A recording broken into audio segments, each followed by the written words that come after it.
Հիմա մյուս հարց կա, մեզ մեղադրում են, ասում են, հա դե գոնե Facebook-ը փակեիք։ Ախր ինչի Facebook-ը փակենք։ Որ ասեն, հա, թաքցնելու բան ունեն, Facebook-ը փակում են։ Մենք թաքցնելու ոչ մի բան չունենք։ Բացարձակապես ոչ մի բան չունենք։ Եվ նրանք, ովքեր ասում են, որ սկսած նոյեմբերի 9-ի հայտարարությունից, այո, մենք ասում ենք, որ մենք համոզված ենք, որ նոյեմբերի 9-ի հայտարարությունը պետք է լիարժեքորեն իրագործվի։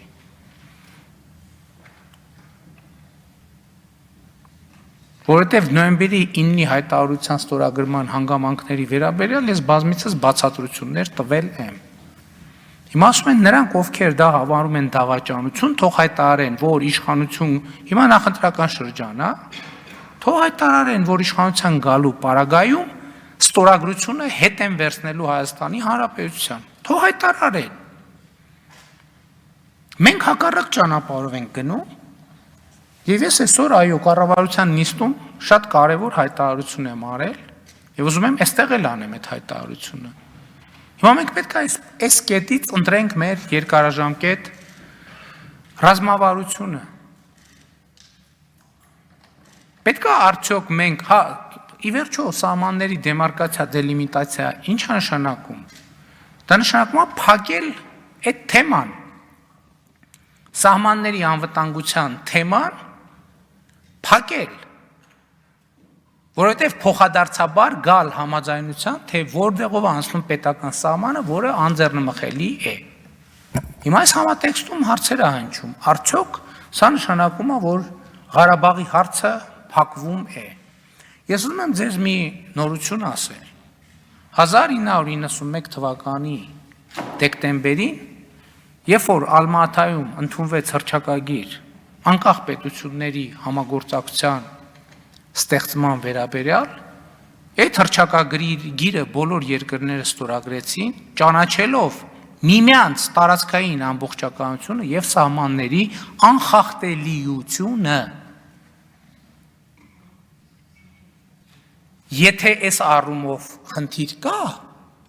այդ խնդիրը ստեղծվել է 1991 թվականի դեկտեմբերին։ Եթե կա այդտեղ խնդիր, եթե այստեղ խնդիր կա, այդ խնդիրը ստեղծվել է 2010 թվականին, այս դահլիճում, երբ որ ընդունվել է վարչատարածքային բաժանման մասին օրենքը, որտեղ արձանագրվել է, որ Շուռնուխից այն կողմ Ադրբեջանի Հանրապետությունն է, որ Սև լճից այն կողմ Ադրբեջանի Հանրապետությունն է։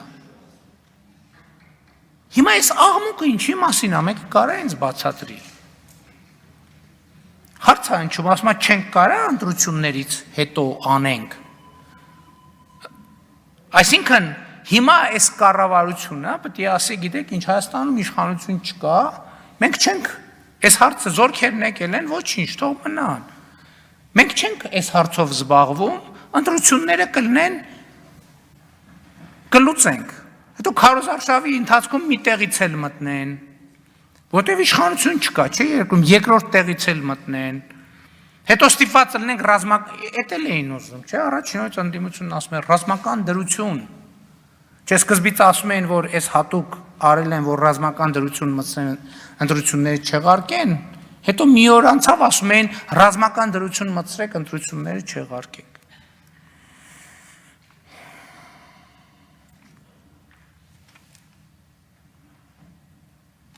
Այդ հանձնաժողովը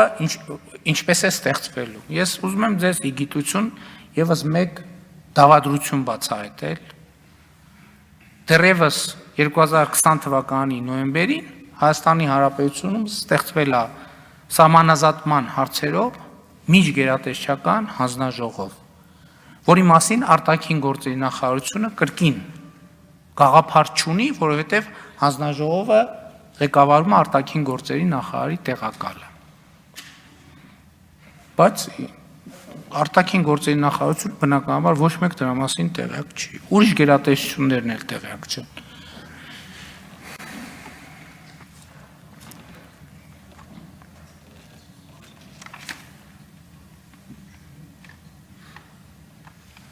Հա, այն մասին, որ պայմանագիրը պիտի վավերացվի, ես ուրիշ բան, որ ասվի դելիմիտացիայի արդյունքներ, ես չգիտեմ, այդ իրավաբանները պետք է ասեն։ Եթե ասվի, որ դելիմիտացիայի արդյունքները պետք է վավերացվի, այդ ուրիշ բան։ Բայց ասենք օրինակ, եթե հունվարի 11-ին ընդունվել է հայտարարություն, որ կոմունիկացիաների բացման մասով եռակողմ հանձնաժողով է ստեղծվում փոխվարչապետերի գլխավորությամբ։ Այն ժամանակ այս աղմուկը ինչի չի եղել։ Ինչի չեք ասել, բա բերեք վավերացնենք։ Դա վավերացման անհրաժեշտություն ընդհանրապես չկա, որովհետև կարելի է խոսել արդյունքների վավերացման մասին։ Բայց նույնն է ասում եմ, թե ասեք, որ ժողովրդի թիկունքում ինչ եք Ռուսաստանի նախագահի կամ Ֆրանսիայի նախագահի հետ հեռախոսազրույց ունեցել։ Բա մի հատ բացեք, այդ ինչ եք խոսացել։ Այսինքն ես չեմ հասկանում, դա սովորական աշխատանքային գործընթաց է։ Ու հիմա այն մարդիկ, ովքեր տողերը սևով փակել են, հարություն այդ մարդկանցից պատասխան պահանջ, հիմա բացված են տողերը։ Հիմա մեկը թող ասի այդտեղ հակապետական դավադրությունը որտեղ է։ Հիմա էլ ասում են 3 հոդված կա, որ տարել են 3 ուրիշ տեղ։ Բայց թե դուք 8 հոդվածը, 7 հոդվածը կարողացել եք ձեռք բերեք, այդ ո՞նց է որ 3 հոդվածը այնպես խորը տեղ են պահել։ Հա ու այդ ինչի համար արվում, գրում են, որ Փաշինյանը մեկուսացրել է բոլոր պաշտոնյաներին, ոչ մեկ ոչ մի բանից տեղյակ չի։ Բոլորը ամեն ինչից տեղյակ են, որ դրանից պիտի տեղյակ լինի։ Անվտանգության խորհրդում ասում եմ, այդ հարցը, հա անվտանգություն ճիշտ նշեցիք, այս ամեն ինչի մասին անվտանգության խորհրդի քարտուղարը հարցազրույց է տվել, պարզաբանում է տվել 2 օր առաջ։ Ինչի՞ չի ասել ժողովուրդ ջան, այս փաստաթուղթն ենք քննարկում, որովհետև դա անլուրջ է։ Որ աշխատանքային փաստաթղթերը հենց մեր սեղանին չասած արդեն դնենք ինտերնետում, ասենք ժողովուրդ ջան, մենք այդ փաստաթղթը կարող է եւ չստորագրվի։ Այդ փաստաթղթի վերաբերյալ մենք հնարավոր է առաջարկներ ունենանք։ Կարող է ուրիշները բան անենք, հետո հաջորդ պահին ասենք, վայ, այնտեղ էս մի բառը դուրս եկավ, էս մի բառ, դուք հասկանում եք ինչի մասին է խոսքը։ Էբա թե տենց բան անեին, թո բացա, ինչ բանակցում էին 30 տարի Ղարաբաղի մասին, դե թող ինտերնետում դներ Միշիկը։ Ասեր հայրիկը որոշել է 7 շրջանները առանց նախապայմանի վերադարձնի։